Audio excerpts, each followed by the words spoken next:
ಆಚಿ ಮಸಾಲ. ಎಂತ ಅಡಿಗೆಯ ರುಚಿಯಾಗೋ ರಹಸ್ಯವು 20 ರೂಪಾಯಿ. ಇಂದು ನಮ್ಮ ಮೈಸೂರಿನಲ್ಲಿ ಈ ಮಹಾಸಂಪರ್ಕ ಅಭಿಯಾನ ನಮ್ಮ ರಾಜ್ಯಾಧ್ಯಕ್ಷರು ಕರೆ ಮೇರೆಗೆ ಇವತ್ತು ಕೂಗು ಮೇರೆಗೆ ಇವತ್ತು ಘೋಷಣೆ ಮೇರೆಗೆ ಇವತ್ತು ನಾವು ಮನೆ ಮನೆಗೆ ಎಲ್ಲ ಕಾರ್ಯಕರ್ತರು ಭೇಟಿ ನೀಡಿ ಆ ಒಂದು ಪಟ್ಟಿಯನ್ನು ಸೃಷ್ಟಿಸಿ ಅದು ಪಟ್ಟಿ ಪ್ರಕಾರ ಅಲ್ಲಿ ಮನೆ ಇರೋ ಜನ ಪ್ರಕಾರ ಇವತ್ತು ಒಂದು ಏನು ಪ್ರಕ್ರಿಯೆ ಇದೆ ಅದನ್ನ ಮಾಡುವಂಥ ಕೆಲಸ ಆಗ್ತಾ ಇದೆ.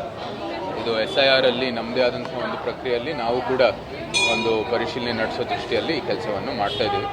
ಎಲ್ಲ ಕಾರ್ಯಕರ್ತರು ಕನಿಷ್ಠ ಒಂದು 20 ಮನೆಗೆ ಭೇಟಿ ನೀಡಿ ಈ ಕೆಲಸವನ್ನು ಮಾಡಬೇಕಂತ ನಾವೆಲ್ಲರೂ ಅವ್ರಿಗೆ ವಿನಂತಿ ಮಾಡಿದ್ದೀವಿ. ಎಲ್ಲ ಭಾಳ ಉತ್ಸಾಹದಿಂದ ಕೆಲಸವನ್ನು ಮಾಡ್ತಾ ಇದ್ದಾರೆ. ಈ ಒಂದು ಮತಪಟ್ಟಿ ಪರಿಷ್ಕರಣೆ ಭಾರತದ ಒಂದು ಅತ್ಯಂತ ಒಂದು ಮಹತ್ವವಾದಂಥ ಒಂದು ಪ್ರಕ್ರಿಯೆ.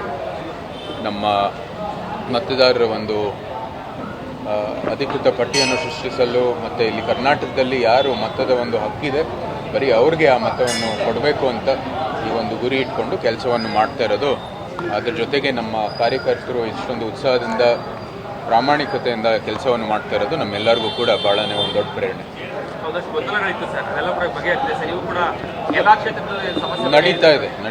ಇನ್ನು ನೋಡೋಣ, ಇನ್ನೂ ಭಾಳಷ್ಟು ಟೈಮ್ ಇದೆ. ಇನ್ನೂ ಒಂದು ಎಕ್ಸ್ಟೆನ್ಷನ್ ಕೂಡ ಕೊಟ್ಟಿದ್ದಾರೆ.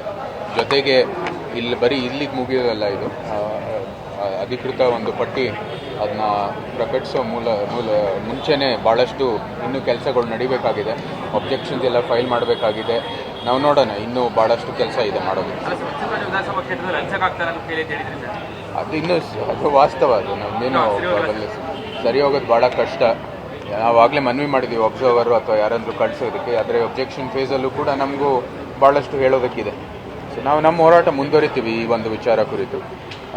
ಈ ಸದ್ಯದಲ್ಲಿ ಮಹಾಸಂಪರ್ಕ ಅಭಿಯಾನದಲ್ಲಿ ಎಲ್ಲ ಕಾರ್ಯಕರ್ತರು ತೊಡಗಿಸಬೇಕು ಅಂತ ನಾವು ಆಗಲೇ ಭಾಳ ಮನವಿ ಮಾಡಿದ್ದೀವಿ. ಅವರಾಗಲೇ ಭಾಳ ಉತ್ಸಾಹದಿಂದ ಭಾಗವಹಿಸ್ತಾರೆ. ಅದೊಂದು ಕ್ಷೇತ್ರ ಯಾಕೆ ಅಷ್ಟೊಂದು ಕಗ್ಗಂಟಾಗ್ತದೆ ಅಂತ? ಯಾವುದು NR ಕ್ಷೇತ್ರ ಯಾಕೆ ಅಷ್ಟೊಂದು ಕಗ್ಗಂಟು? ನಿಮಗೆ ಚೆನ್ನಾಗಿ ಗೊತ್ತಿದೆಯಲ್ಲ ಏನಂತ ಸಮಸ್ಯೆ ಅಲ್ಲಿ ಅಂತ. ಇದು ಏನು ಹೊಸದಲ್ಲ. ಸುಮಾರು 3 ದಶಕದಿಂದ ಇದು ಒಂದು ಸಮಸ್ಯೆ ಅಲ್ಲಿದೆ.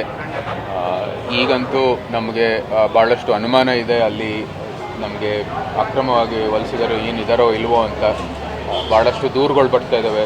ಜೊತೆಗೆ ಡೂಪ್ಲಿಕೇಟ್ ಹೆಸರುಗಳು, ಅಂದರೆ ಇಲ್ಲಿ ಒಂದು ಓಟು ಟಿ ನರಸೀಪುರದಲ್ಲಿ ಓಟು, ಇಲ್ಲಿ ಒಂದು ಓಟು ಬೇರೆ ಯಾವುದೋ ಒಂದು ನಂಜನಗೂಡಲ್ಲಿ ಒಂದು ಓಟು ಅಂಥವ್ರು, ಕೇರಳದಲ್ಲಿ ಓಟವ್ರು ಇರೋರು ಕೂಡ ಇವತ್ತು ಪಟ್ಟಿಯಲ್ಲಿ ನಾವೆಲ್ಲರೂ ನೋಡಿದ್ದೀವಿ.